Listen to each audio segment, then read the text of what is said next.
শুভ সকাল বন্ধুরা, আমি এসেছি কলকাতা থেকে উত্তরাখণ্ডের চারধাম দর্শন করতে। তো চারধামের মধ্যে একটি ধাম হলো যমুনাত্রী ধাম। যমুনাত্রীর গাড়ি পার্কিং থেকে 8 থেকে 10 কিলোমিটার পাহাড়ি পথ পায়ে হেঁটে পাহাড়ের উপর যাওয়ার পর দর্শন পাওয়া যায় যমুনাত্রীর মন্দির। আর এই স্থান থেকেই সৃষ্টি হয়েছে যমুনা নদীর।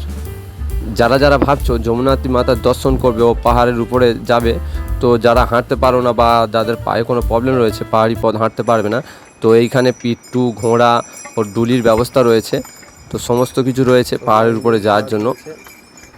এখানে পিট্টু রয়েছে, প্রায় 4 থেকে 5 হাজার টাকা নেবে পাহাড়ের উপরে পৌঁছে দেওয়ার জন্য। ডুলি রয়েছে 8 থেকে 10 হাজার টাকা নেবে ও ঘোড়া রয়েছে 2.5 থেকে 3 হাজার টাকা, 3.5 হাজার টাকা রয়েছে। এই সমস্ত টাকার বিনিময়ে পুরো গাড়ি পার্কিং থেকে মন্দিরের ওপর পর্যন্ত নিয়ে যাবে ও নিয়ে আসবে সম্পূর্ণ নিজেদের দায়িত্বে। উত্তরাখণ্ডের যমুনাত্রীর সৌন্দর্য পাহাড় দেখতে দেখতে পৌঁছে গেলাম যমুনাত্রী মাতার মন্দিরের সামনে। ঠিক 5 মিনিট হেঁটে গেলেই আমরা পৌঁছে যাব রেজিস্ট্রেশন ভেরিফিকেশান করে যমুনাত্রী মাতার মন্দিরের সামনে। বন্ধুরা, ফাইনালি 3 ঘন্টা 3.5 ঘন্টা পাহাড়ি পথ পায়ে হেঁটে পৌঁছে গেলাম যমুনাত্রী মাতার মন্দিরে।